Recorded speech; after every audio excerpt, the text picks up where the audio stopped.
자, 오늘 우리 성경 말씀은 에베소서입니다. 신약 성경 에베소서입니다. 에베소서 1장 19절, 20절 두 절만 봉독하겠습니다. 제가 갖고 있는 성경은 신약 성경 311쪽입니다. 에베소서 1장 19절, 20절 두 절만 봉독하겠습니다. 신약 성경 311쪽 에베소서 1장 19절 20절 제가 봉독합니다. 하나님 말씀 들으십시오. 그의 힘의 위력으로 역사하심을 따라 믿는 우리에게 베푸신 능력의 지극히 크심이 어떠한 것을 너희로 알게 하시기를 구하노라. 그의 능력이 그리스도 안에서 역사하사 죽은 자들 가운데서 다시 살리시고 하늘에서 자기의 우편 오른편에 앉히사. 아멘. 우리에게 베푸신 지극히 크신 능력, 우리에게 베푸신 지극히 큰 능력. 자, 제목 같이 한번 읽어봅시다. 시작.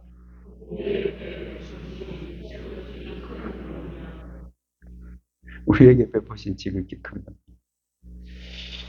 자, 본문 주제 잠깐 볼까요? 본문 주제는 이겁니다. 하나님은 그리스도를 다시 살리심으로. 하나님이 그리스도를 살리셨습니다. 언약의 백성들인 저와 여러분들에게 하나님의 지극히 크신 능력을 보여주셨다. 이게 오늘 본문 주제예요. 읽기는 제가 19절, 20절만 읽었지만 전체가 한 문단이 그래요. 자, 설교는 이런 주제로 하려고 합니다. 예수님의 부활을 우리가 확실히 믿고 그 하나님의 능력이 나의 삶을 변화시키는 실제입니다. 팩트입니다. 실제임을 경험해야 한다. experience, 경험해야 된다. 예수님의 부활을 우리가 확실히 믿고 그 하나님의 능력이 지금도 나의 삶을 변화시키고 있다는 사실을 경험해야 한다. 여러분, 유럽의 교회들이 참 많았습니다. 유럽의 교회들이 많았고요. 미국도 교회가 많았고. 우리나라는 이제 미국에서 선교사들이 들어오고, 그 다음에 저기 호주 아시죠? 호주에서 오스트레일리아, 호주에서도 복음이 들어오고. 그런 선교사님에 의해서 우리 한국 교회는 1885년도부터 1, 2년 차이가 있을 수 있습니다만은 그때부터 우리 한국 교회는 시작이 됐지만, 여러분 저 유럽 있잖아요. 독일, 프랑스, 영국 이런 때는 1500년도에 훨씬 그 전에, 독일 같은 데는 훨씬 그 전에 시작됐고, 이런 기독교들, 그리고 이제 1700년도에 가면 미국으로 또 넘어갑니다. 미국에 또 복음이 빛이 비치기 시작하고. 근데 지금 그 구라파들, 유럽이나든지 미주교회에 교회들이 문 닫는 교회들이 엄청 많아요. 그리고 여러분들이 들어보셨겠지만 그 거대한 예배당이 술집으로 바뀌고, 그 거대한 예배당이 그냥 사람들이 방문하는 하나의 관광 명소로 바뀌고, 예배는 다 사라지고. 왜 그 유럽 교회들이 그렇게 한때 그렇게 신앙심이 좋았다고 말하는 그 사람들이 이렇게 갑자기 확 무너질까? 미국 교회도 왜 이렇게 무너질까?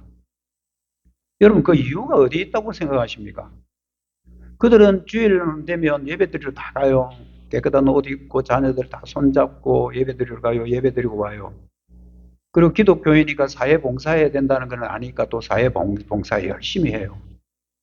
그럼에도 불구하고 그 교회가 왜 그렇게 자꾸 문을 닫고 쇠퇴하고 쇠락해져 갈까? 우리 한국 교회도, 저는 제가 감히 예언자는 아니지만 제가 앞으로 우리 한국 교회도 그럴 가능성은 높다라고 봅니다. 근데 그 모멘텀, 그런 것들이 그렇게 되지 않도록 우리는 해야 되는데 그걸 어떻게 할 수 있냐? 그 뭐가 있어야 그게 가능하냐? 그 문제 오늘 좀 짚어보려고 합니다. 여러분, 우리 교회는 좀 이랬으면 좋겠습니다. 우리 교회는 종교 생활은 안 했으면 좋겠습니다. 여러분들 그 사람들이 지금도 교회 간다 그러죠. 그 사람들 사회봉사 다 한다 그러잖아요. 그냥 생활이에요. 종교 생활. 그냥 주일이니까 예배하러 오고. 뭐 오늘 예배 드렸네. 어제 내 할 일 다 했네. 가고. 그래도 내가 일주일 동안 뭔가 기독교인으로서 뭔가 사회봉사는 좀 해야 되지 않겠나 하고 뭐 조금 또 하고. 그러면서 여러분 스스로 만족해 하면 우리도 유럽 교회나 미국 교회나 다를 바 없이 무너지고 말 겁니다. 여러분 왜 이런 일이 생길까? 저는 오늘 말씀을 기초로 해서 한마디로 딱 요약하면요. 예수 그리스도의 그 부활의 능력, 죽었다가 살아나는 그 부활의 능력을 오늘날 저와 여러분도 실제적으로 경험하고 살아야 된다. 그런 것들이 너무 추상적이다. 그런 것들 때문에 소위 말하는 하나님의 능력이 사라지면서 교회의 능력도 사라졌다. 저는 개인적으로도 생각하지만 성경에도 그렇게 말씀하고 있음을 여러분들에게 말씀드리는 겁니다. 과연 그럼 하나님의 능력은 어디서 오는가? 이 부분. 오늘 여러분들에게 제가 한 3가지 정도로 해서 말씀을 드리려고 합니다. 일단 배경을 좀 보면요. 1장 15절부터 제가 읽지는 않았지만 여러분 성경을 한번 잠깐 보시죠. 1장 15절부터 그리고 23절까지는 바울이 기도하는 내용이에요. 바울이 에베소 교회에 복음을 전하고 그 교회를 세웠거든요. 바울이 그 교회를 세웠다. 그건 너무 또 약간 좀 틀린 말인데요. 하나님이 세운 거지만 하나님이 바울을 통해서 에베소 교회를 세웠거든요. 그리고 그 에베소 교회 세워놓고 자기가 거기서 뭐 담임 목사로 목회자로 있었던 게 아니고 복음 전하고 또 다른 데 가서 복음 전하고 복음만 전하고 교회 세워놓고 떠나버린 거거든요. 교회 세웠다고 생각하면 여러분들 오늘처럼 우리 사천용강교회처럼 예배당을 딱 건물 지어놓고 떠났다 이렇게 생각하면 안 됩니다. 그 당시는 그냥 가정에 모여서 드리는 작은 교회죠. 그렇지만 그건 또 교회죠. 그렇게 교회를 세워놓았는데 그 교회를 떠나 있었지만 그 바울의 마음은 항상 그 교회가 마음에 걸리는 거예요. 그래서 어떻게 하든지 그 교회 성도들이 신앙생활 좀 잘했으면 좋겠다. 복음 안에 굳건히 섰으면 좋겠다라는 그런 마음이 있었기에 몸은 떠나 있었지만 바울은 끊임없이 에베소 교회 성도들을 위해서 기도했단 말이에요. 그 기도 제목이 크게 2가지예요. 하나는 뭐냐 하면 그 교회 성도들이 잘 먹고 잘 살고 좋은 아파트 사고 좋은 차 타고 다니면서 대박나게 해주십시오라고 기도한 게 아니고 뭐라고 기도했냐면 지혜와 계시의 영을 그 에베소 성도들에게 좀 부어주십시오. 지혜와 계시의 영을 그 성도들에게 좀 부어주셔서 잘 먹고 잘 사는 게 아니고 하나님을 좀 더 알게 해 주십시오라고 바울은 기도합니다. 지혜와 계시의 영을 계속 부어주셔서 하나님을 더 알 수 있도록 이게 큰 기도 제목 하나고요. 2번째 기도 제목은요. 그 에베소 성도들의 그 영안, 그 마음의 눈이 좀 열렸으면 좋겠습니다. 마음의 눈을 좀 밝혀 주십시오. 마음의 눈을 밝혀서 뭘 어쩌겠다는 겁니까? 3가지 작은 기도 제목인데요. 첫 번째는 부르심의 소망이 뭔지를 알기를 바랍니다. 사천용강교회 성도들을 하나님이 부르셨는데 그 성도들이 그 부르심의 소망이 뭔지, 교회를 우리가 왜 다니는지, 하나님이 나를 불러서 오늘날 왜 교회로 삼아 놓았는지 그 부르심의 소망, 그 소망 끝이 뭔지를 제발 좀 알게 해 주십시오. 뭘 밝혀서? 마음의 눈을 열게 해서. 2번째는 성도가 받은 그 구원의 기쁨, 기업의 풍성함이 얼마나 큰지, 기업의 풍성함이 얼마나 놀라운 건지 그것 좀 성도들이 다 좀 깨달았으면 좋겠습니다. 그리고 마지막 3번째는 마음의 눈을 밝혀서 하나님이 성도들에게 베푸신 지극히 큰 능력, 하나님이 교회에 베푸신 그 지극히 큰 능력이 뭔지를 에베소 성도들이 좀 알았으면 좋겠습니다. 오늘날 우리 사천용광장로교회에 출입하는 우리 모든 성도들이 하나님의 그 지극히 큰 능력이 뭔지를 그냥 추상적으로 이론적으로만 알 것이 아니라 그들의 삶 속에서 그걸 진짜 좀 알았으면 좋겠습니다라는 이런 기도를 바울이 하고 있었단 말이에요.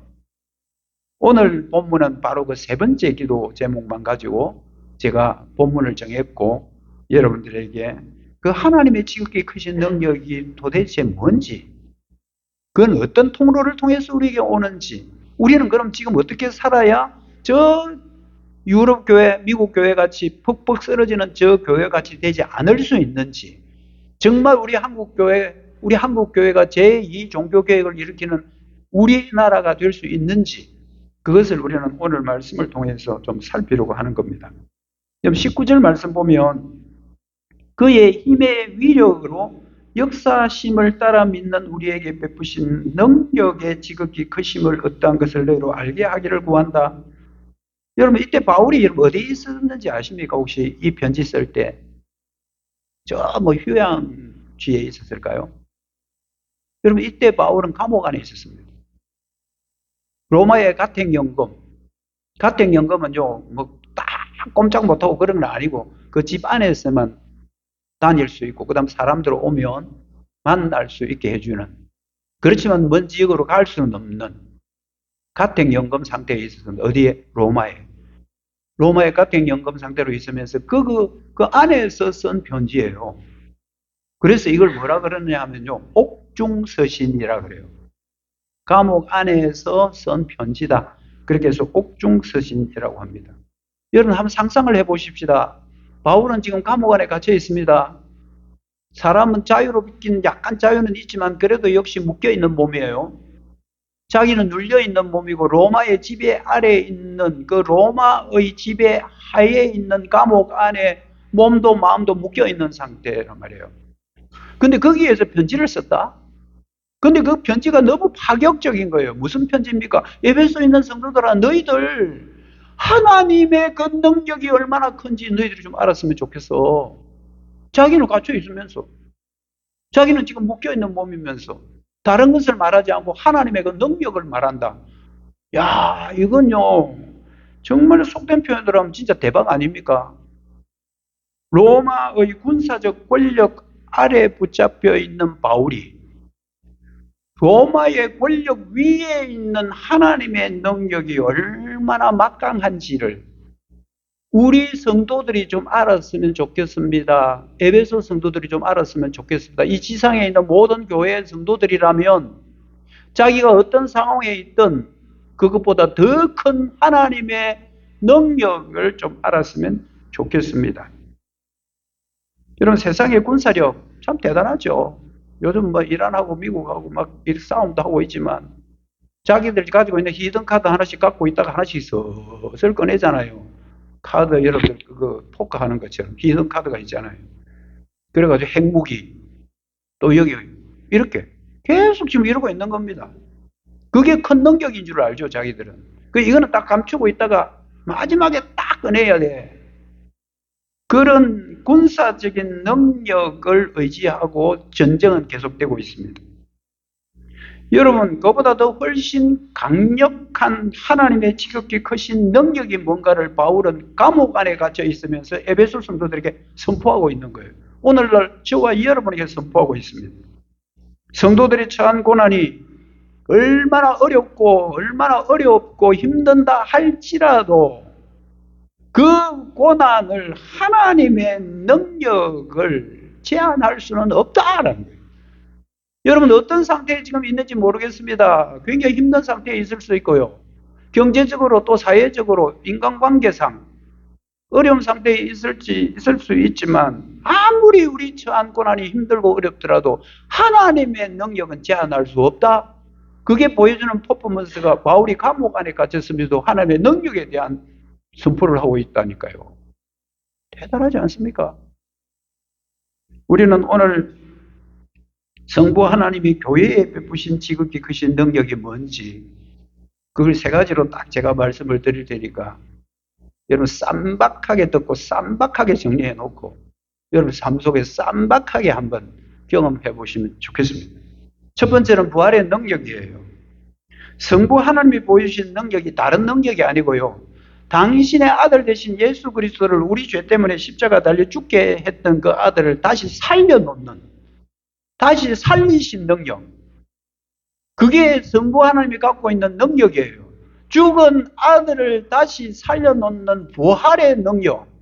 이게 첫 번째 능력입니다. 20절 상반절 볼까요? 그의 능력이 그리스도 안에서 역사하사 죽은 자들 가운데서 다시 살리셨다. 하나님의 능력이 예수님 안에서 역사했다 그럽니다. 성부 하나님이 성자 예수님 안에서 역사를 해서 죽은 자들 가운데 아들을 다시 살려놓은 능력. 이게 여러분들 성부 하나님의 최고의 능력이에요.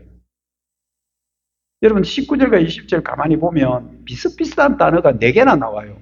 첫 번째 능력, 디나미스입니다. 능력. 두 번째 역사, 에네르게이아. 세 번째는 힘, 크라투스. 4번 위력. 다 비슷비슷하잖아요. 능력, 역사, 힘, 위력.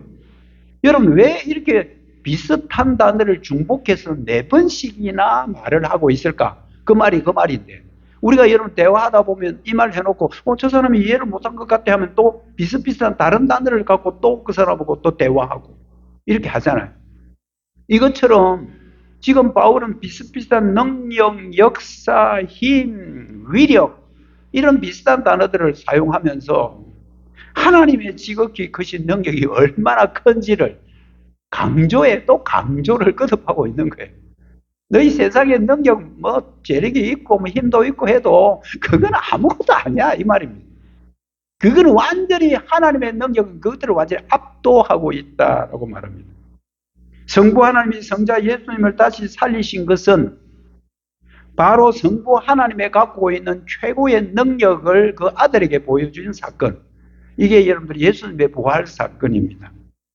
바울이 왜 이렇게 지금 에베소 성도들이 이런 말을 할까? 굉장히 의도적이에요. 아무런 의미 없이 이 말을 하는 게 아니고 굉장히 유의미한 말을 지금 하고 있는데, 여러분 에베소가 어떤 곳인가를 제가 잠깐 소개를 좀 하면, 에베소는요 소아시아, 지금 터키, 튀르키예 그 서부 쪽에 있는 굉장히 큰 중심 도시 에베소입니다. 제가 며칠 전에 가보니까 지금 에베소는 완전히 망가진 도시예요. 그러나 그 당대에는 최고의 도시였습니다. 왜? 에베소는요 정치, 종교, 그리고 경제의 중심 도시였습니다. 여러분 세계 7대 불가사의가 있는데요. 그 중에 하나가 이 에베소에 있었습니다. 여러분 들어보셨는지 모르겠지만 아르테미스 여신이에요. 아르테미스 신전이 에베소에 그 당시 있었습니다. 아르테미스 신전, 이거는 7대 불가사의 중에 하나 들어가는데요. 이것은 엄청나게 큰 건축물이에요. 여러분 큰 건축물 앞에 가서 압도되면 안 됩니다.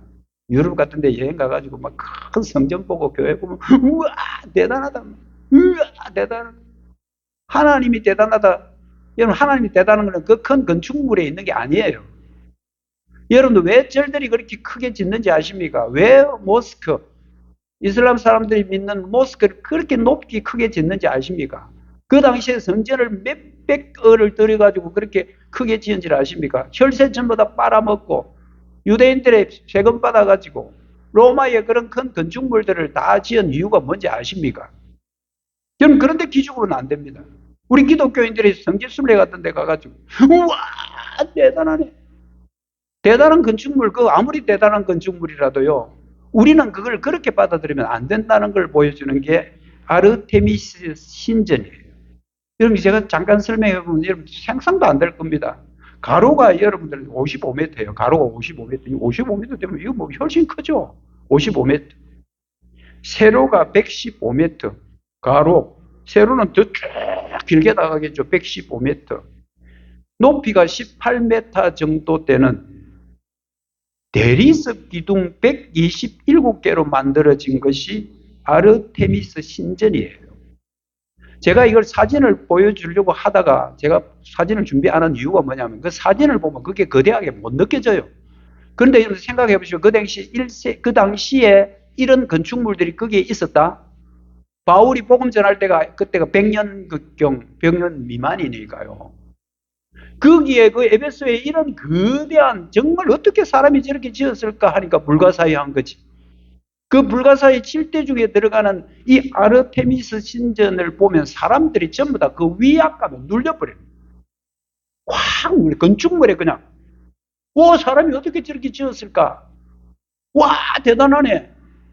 여러분 지금도 깜짝깜짝 놀랄 만한 건축물들이 너무 많죠. 우리 사람들이 저걸 어떻게 지었을까? 어떻게 저걸 만들었지? 그러면서 우리는 인간의 위대함을 찬양할 때가 많습니다. 여러분 에베소는 이런 대단한 건축물이 있어서 그 당시에 기독교인들, 얼마 되지 않는 기독교인들이 그 건축물 보면서 엄청난 영적인 압박과 영적인 어둠 세력의 눌림을 받은 거예요. 그 건축물 항상 지나가면서 보니까 에베소에 있는 성도들이 예배 드리러 가다가 보고 우와 우와 뿐만 아니라 에베소에는요 마술이 굉장히 성행했던 도시입니다. 마술을 아시죠?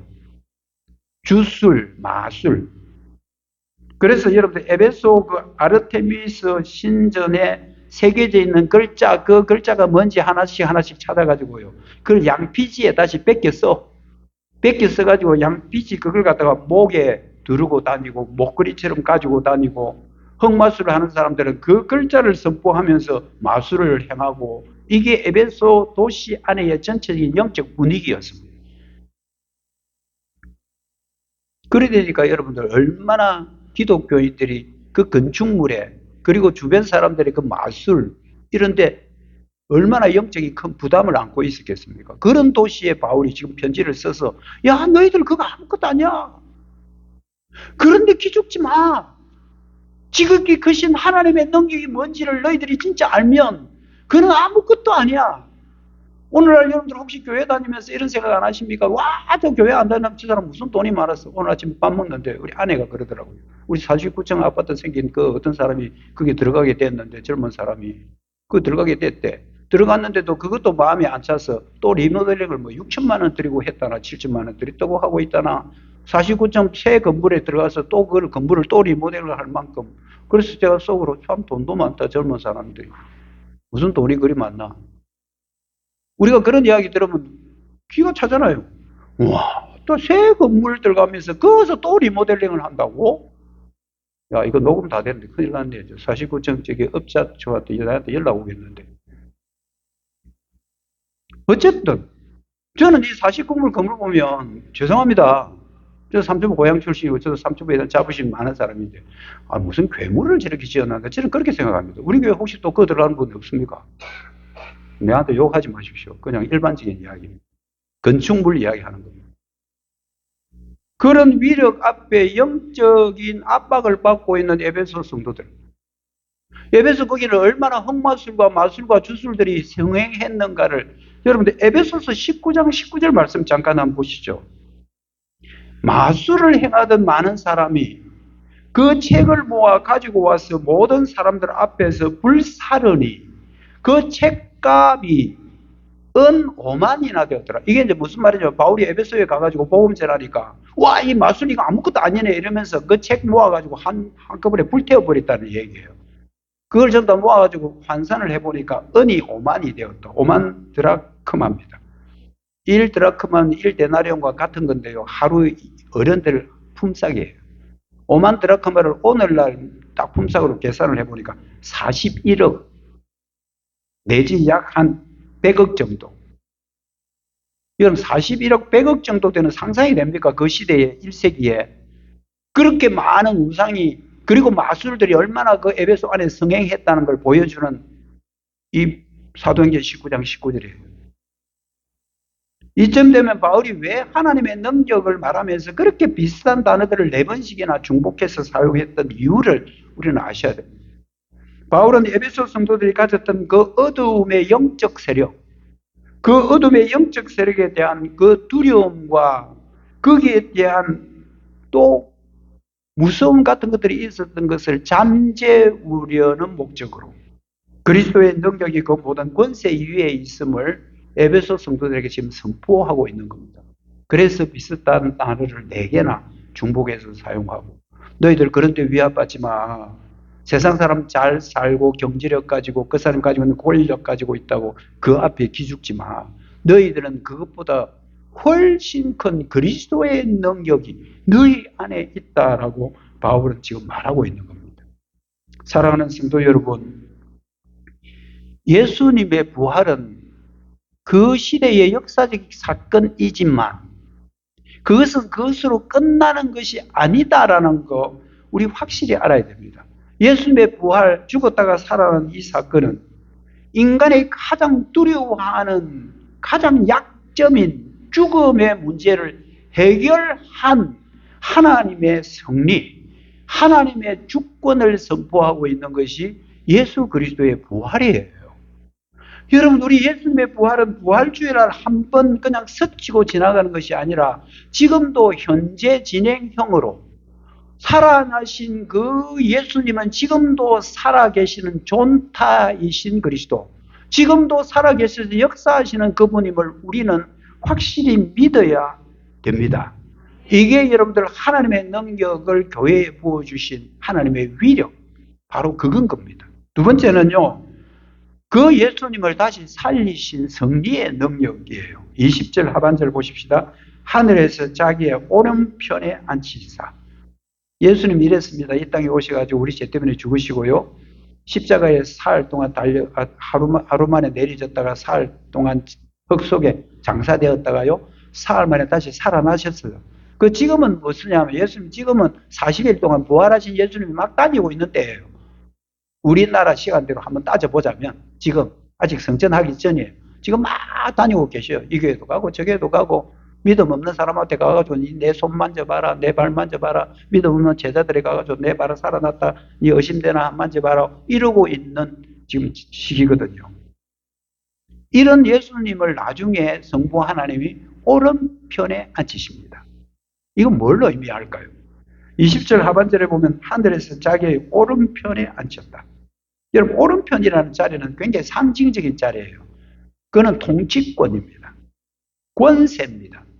여러분, 성부 하나님의 오른편에 성자 예수님을, 부활하신 예수님을 딱 앉혀놨다는 것은 이제 만물을 다스릴 때 성부 하나님이 이 우주 만물을 다스리지만 그 다스림에는 예수 그리스도와 함께 다스리겠다는 삼위일체적인 능력들이 표현되는 게 바로 오른편에 앉히시는 겁니다. 오른편에 앉으셨다.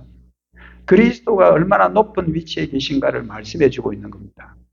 예수님은 지금은 오른편에 앉아 계시지만 지금도 오른편에 앉아서 온 세상 우주 만물을 다스리고 계시고 교회의 머리로서 지금도 다스리고 계시고 이 교회의 머리는 황선일 목사님이 아니고요. 장로교회라고 장로님도 아니고요.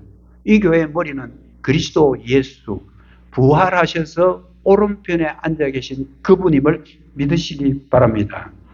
그럼 구약시대의 제사장이 제사 업무를 보면서 앉아서 쉴 수 있는 의자가 있었을까 없었을까? 1번 있었다. 2번 없었다. 그럼 제사장이 앉는 의자가 있었을까요? 저처럼 이렇게 앉는 의자가. 저런 거, 제사장은 저런 거 없었습니다. 항상 그냥 서서 일했습니다. 여러분, 히브리서 10장 11절 상반절을 보면 제사장마다 매일 서서 섬기면 이렇게 되어 있습니다. 매일 서서 섬기는 거예요. 제사장은 뭐 일하다가 피곤하니까 내가 좀 앉았다가 해야지. 저는 잠깐이라도 우리 문원건집에서 기도할 때 제가 앉아 있잖아요. 지금은 앉아서 이렇게 하는데 그 당시에 제사장은 앉지 않았단 말이에요. 서서 섬겼다. 무엇을 의미할까요? 그럼 누구까지는 계속 서야 되냐 하면 참 대제사장이 되시는 예수님 때까지는 계속 서서 섬겨야 되는 거예요. 계속 서서 섬겨야 되는 거예요. 그러면 그 마지막에 자리에 앉는 분이 누구란 말이에요? 예수님이시란 말입니다. 그 예수님이 바로 오른편에 앉으셨다는 표현이 그때 나오는 겁니다. 예수님 전까지는 모든 제사장이 하는 업무가 계속 반복돼야 되고 완전치 않는 업무였지만 그 업무가 대제사장이 예수님 안에서 완성됐다. 100% 완벽하게 완성되었다고 보여주는 게 예수님의 오른편 자리에 앉으심입니다. 지금 뭐 저하고 비교하면 안 됩니다. 그건 이미 우리 성전은 이미 예수님이 성전이고 우리가 성전이니까요. 그건 아무 의미가 없지만 구약의 제사장은 서서 섬겼다. 왜? 예수님이 앉아야 되니까. 예수님이 오셔서 그 일을 완벽하게 대속의 사역을 완벽하게 성취할 때까지는 모든 제사장은 서서 섬겨야 되고 예수님 때에 드디어 앉게 되는데 그게 오른편의 앉으심입니다. 그리스도의 부활은 그리스도의 성기로 인해서 모든 만물의 통치권을 행사할 수 있는 성부 하나님의 통로입니다. 부활은 성부 하나님이 세상을 다스리는 통로다.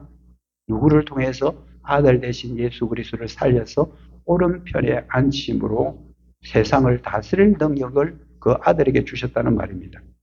부활하신 주님은 지금도 살아계셔서 존타이신 그리스도께서 우주와 온 만물과 교회를 지금도 다스리고 계십니다. 우리가 믿음으로 고백하는 하이델베르크 요리문답 제50문입니다. 하나님 오른편에 앉아 계심이란 말은 무슨 뜻입니까? 뭐 성경 퀴즈 문제 아니고요. 우리 성경을 전부 다 요약해가지고 문답식으로 만들어 놨어요.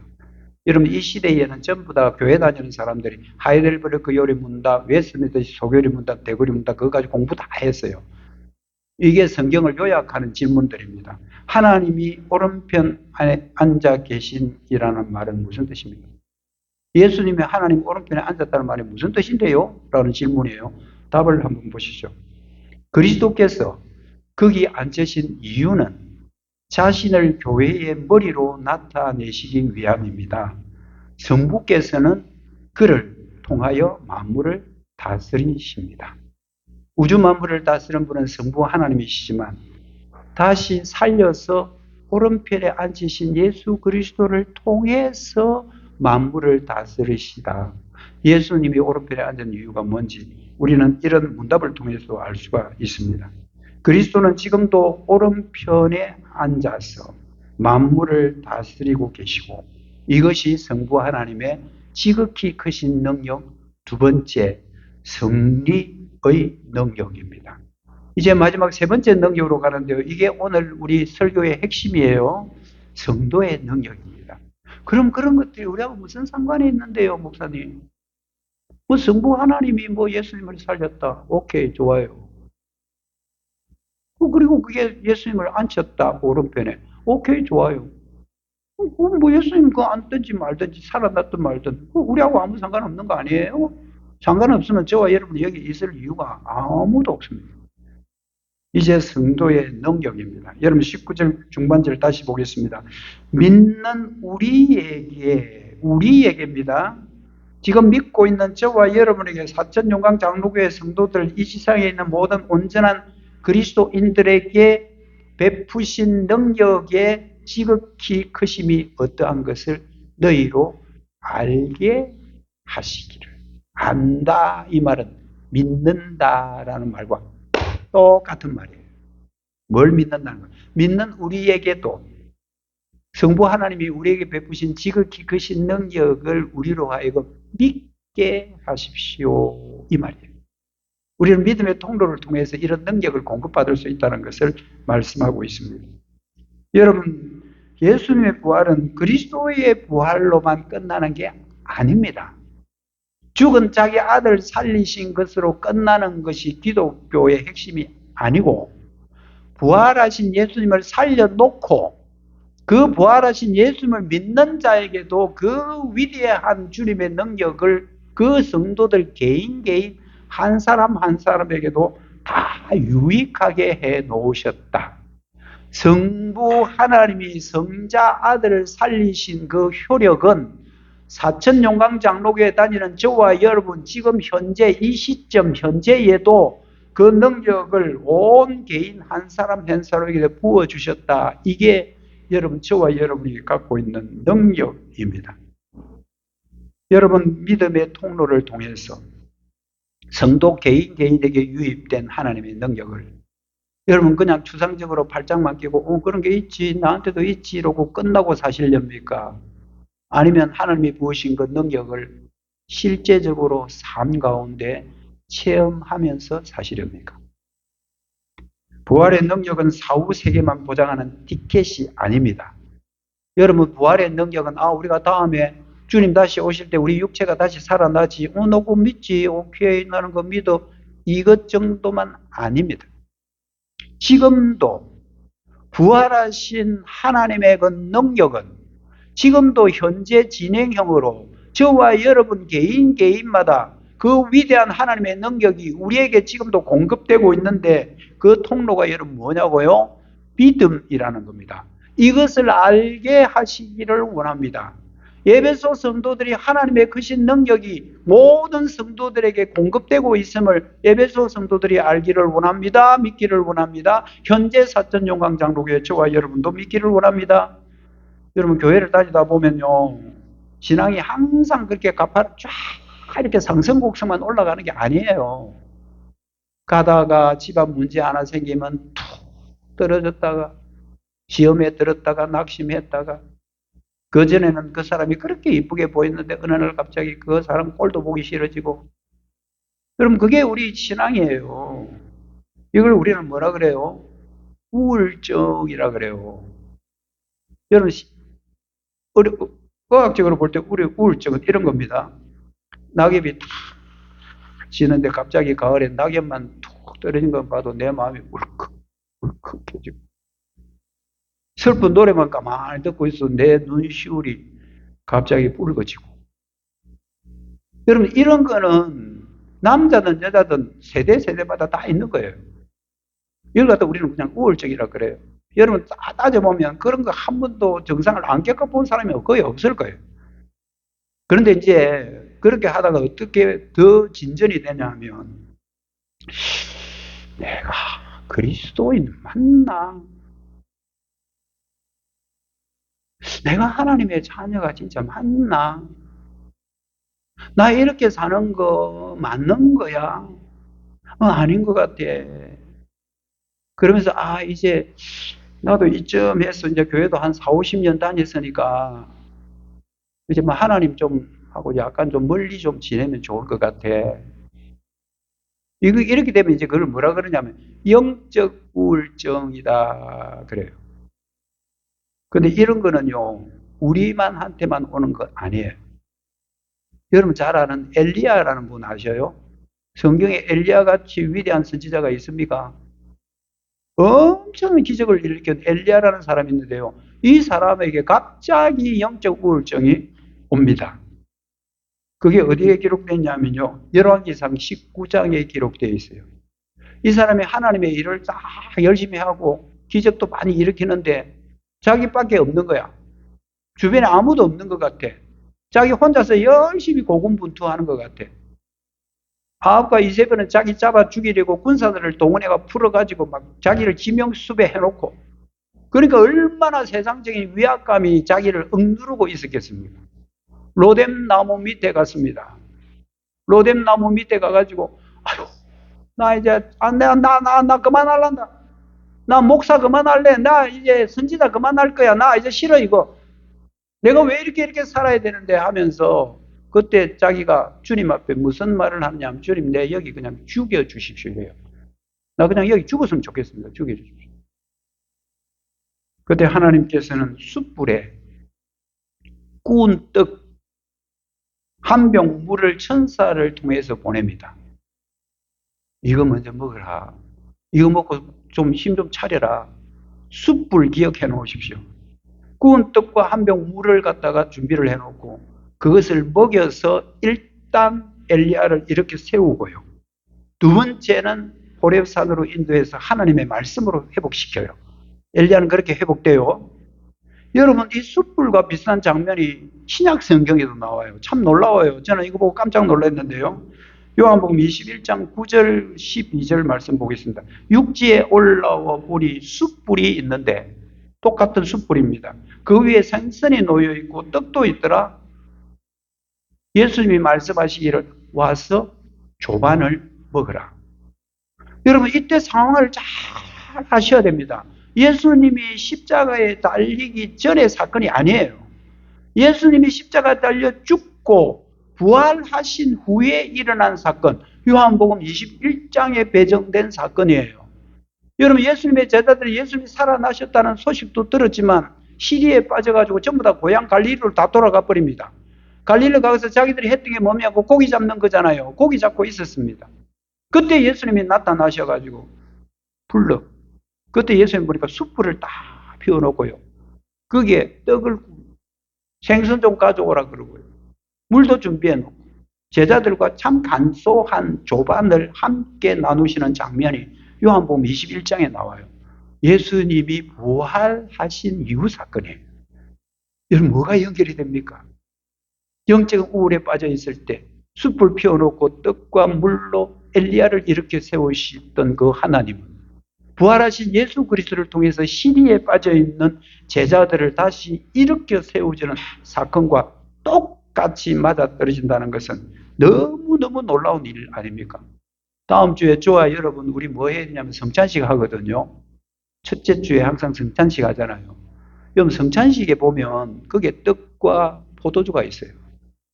뭘 의미하는지 아시겠습니까? 여러분들이 살다가 지쳐가지고 피곤하고 이런 분들요, 내가 약간 우울증이 좀 온 것 같아. 이런 분들은 다음 주에 다 오셔야 됩니다. 오셔가지고 성찬을 통해서 주님이 공급하시는 그 떡과 포도주를 먹음으로, 예수님이 부활하셨지. 부활하신 그 능력을 우리는 지금 먹고 있는 거야. 우리는 이 부활하신 능력이 이런 통로를 통해서 지금도 역사하시는 하나님의 능력이야라는 것을 우리는 아셔야 됩니다. 여러분, 참 위대하고 참 거룩한 건 아니지만 위대한 댐들 보면 깜짝깜짝 놀랍니다. 저는 안동댐 이런 데 가보면, 여러분 합천댐 가보면 그 위용이요, 대단합니다. 그 댐 앞에 여러 사람 서 있는데 사진 찍어보면 사람이 너무 보잘것없이 보여요. 우리는 그런 데 앞에 가면 참 기가 죽죠. 그러나 우리는 그런 데 기 죽으면 안 됩니다. 우리는 거기서 어떤 영적 진리를 깨달을 수 있냐? 수문이 열리고 물이 엄청난 순간에 확 쏟아지면 거기서 나오는 에너지를 통해서 전기를 만들어낸다는 데, 우리는 그런 생각들을 해야 됩니다. 와, 건축물 크네, 좋네, 야, 대단하네, 이런 게 아닙니다. 여러분, 무엇을 의미합니까? 우리 믿음이 꼭 수문과 같은 역할을 합니다. 하나님께서 우리에게 쏟아붓는 그 능력, 그것이 믿음이라는 수문을 통해서 우리 삶의 현장에 쏟아지는 하나님의 능력이라는 것, 거기서 주님의 능력을 공급받는 그 현장임을 우리는 그런 어떤 큰 댐 같은 데서도 볼 수가 있는 것입니다. 여러분, 내 능력이 부족하다고 모자란다고 한탄하고 그저 주저앉아 있지 마십시오. 내 능력을 의지하지 말고 이미 나에게 확보된 예수 그리스도 부활을 통해서 나에게 확보된 하나님의 능력이 내 삶에 계속 유입되고 있는지 여러분들 믿음의 점검을 한번 해보시기를 바랍니다. 성부 하나님의 지극히 크신 능력은 예수님의 부활과 오른편에 앉으신 예수 그리스도의 성귀를 통해서 그 능력은 지금도 우리에게 계속 공급되고 있습니다. 이제 말씀을 맺습니다. 여러분은 지금 아직 예수님의 죽으심에 붙잡혀 있습니까? 아니면 예수님의 부활에 붙잡혀 있습니까? 예수님은 무덤에서 다시 살아나신 부활하신 예수님이시고요. 그분을 살리신 성부 하나님의 지극히 크신 부활의 능력, 그분을 다시 오른편에 앉히심으로 승리하신 능력은 오늘날 저와 여러분에게도 공급되는 놀라운 능력임을 확신하시기를 바랍니다. 여러분, 경제적으로 좀 결핍하십니까?